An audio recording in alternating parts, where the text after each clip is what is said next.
जेतारण का युद्ध, गिरी सुमेल का युद्ध, गिरी सामेल का युद्ध। 5 जनवरी 1544 का वो दिन था। सूर्य का प्रकाश बादलों में छुपा हुआ था। पूरे जेतारण भूमि में मौसम सुहावना बना हुआ था। बूंदाबांदी हो रही थी। उसी दौरान एक निर्णायक युद्ध होता है जिसे इतिहास में जेतारण या गिरी सुमेल युद्ध के नाम से जाना गया, जिसमें एक तरफ था शेरशाह सूरी, एक तरफ थी मालदेव की सेना। मालदेव की सेना का नेतृत्व 2 वीर सेनानायक कर रहे थे, जिसमें से एक का नाम था कुंपा और एक का नाम था जेता।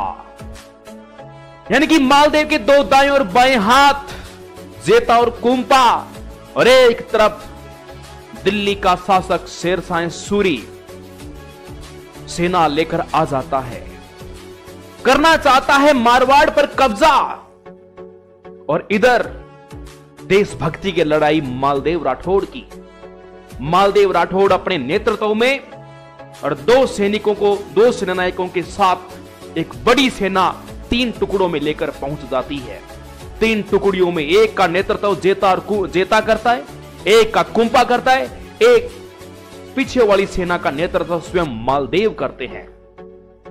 4 जनवरी 1544 शाम को 5 बजे मालदेव और राठौड़ और शेरशाह सूरी की सेना में आमना सामना होता है। जैसे ही शेरशाह सूरी ने उस मंजर को देखा तो मित्रों इतिहास पलटता हुआ नजर आया। शेरशाह सूरी का तख्त पलटता हुआ नजर आया और शेरशाह सूरी की प्रास्त शेरशाह सूरी को स्वयं को नजर आई। प्रास्त दिखी जो दिखी और अंत भी उसे युद्ध में नजर आ रहा था। उस शेरशाह सूरी ने कई बहाने किए, नमाज तक के बहाने किए और अंततः युद्ध को एक बार विराम करने का निर्णय लेता है। लेकिन यह विराम सिर्फ एक रात तक ही हो सकता है। 5 जनवरी का दिन था, प्रातः 7 बजे का समय था और जेतारण की वो भूमि थी और उस भूमि में प्रातः 7 बजे युद्ध होता है। लेकिन युद्ध से पहले उस कपटी शेरशाह सूरी ने भ्रांति फैला दी थी, भ्रांति फैला दी थी। मालदेव को भ्रमित कर दिया था जेता और कुंपा के प्रति।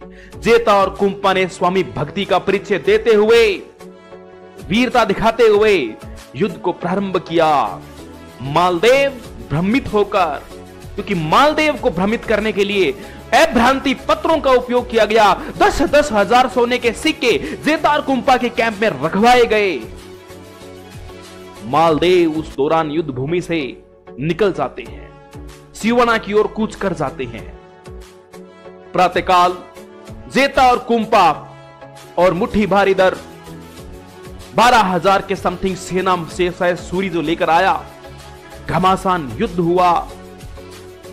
दोपहर होते होते 2 बजे तक मालदेव की सेना जो जेता और कुंपा जिसमें लड़ रहे थे वो विजय की पास थे। लेकिन अचानक अल्लाह से फरियाद करता है, हे अल्लाह, हे माशाअल्लाह, हे अल्लाह, मैं जिंदगी में कभी दोबारा ऐसी गलती नहीं करूंगा। शेरशाह सूरी बोलता है, हे अल्लाह, मैं जिंदगी में कभी दोबारा ऐसी गलती नहीं करूंगा। आज मुझे बख्श दे, आज मेरी रक्षा कर ले, आज मुझे इस मारवाड़ से निकाल दे, एक बार मुझे दिल्ली पहुंचा दे। मैं दोबारा जिंदगी में कभी मारवाड़ की तरफ आंख उठाकर भी नहीं देखूंगा, मैं जिंदगी में कभी मारवाड़ की तरफ नहीं आऊंगा। अल्लाह ने कहते हैं उसकी फरियाद सुनी और मित्रों उसका एक सेनापति जलाल खान जलाली एक सेना 5,000 की ताजा सेना लेकर आ जाता है। सेना लेकर आया और विश्राम कर रही राठौड़ों की सेना पर अचानक से हमला कर दिया। उस दौरान वो वीर सेना नायक, वो वीरता की लड़ाई लड़ने वाले जेता और कुंपा वीर गति को प्राप्त हो जाते हैं। अल्लाह को शुक्र अदा करते हुए शेरशाह सूरी एक कथन कहता है, हे अल्लाह, हे माशाअल्लाह, मैं मूर्ख था कि मैंने मारवाड़ के अंदर प्रवेश किया। मैं मूर्ख था कि मैंने मारवाड़ में प्रवेश किया एक मुट्ठी भर बाजरे के लिए पूरे हिंदुस्तान की बादशाह को खो देता। हे अल्लाह, मुझे माफ करना, मैं शुक्र अदा कर रहा हूं कि आपने मेरी रक्षा की। इस प्रकार मित्रों, आज के दिन ये एक बड़ा युद्ध हुआ।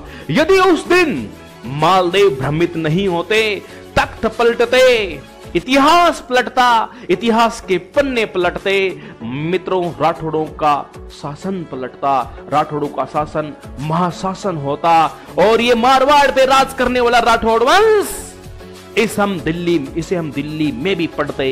शेरशाह सूरी की क्या औकात, लेकिन मित्रों कपटी राजा, लेकिन एक राजा के लिए एक चाल भी इंपॉर्टेंट होती है। जैसा कि आप जानते हो, राजा को रणनीति बनानी पड़ती है, उसमें हो सकता है दोनों तरह की नीतियां हो। इस प्रकार शेरशाह सूरी इसमें विजयी तो हुआ, लेकिन मारवाड़ के मालदेव महान थे और उनकी वीरता को बुलाया नहीं जा सकता। तो ये था जेतारण का युद्ध, जिसका व्याख्यान मैंने आप सबके सामने किया। फिर मिलूंगा एक नए ऐतिहासिक बिंदु के साथ। जय हिंद, जय भारत।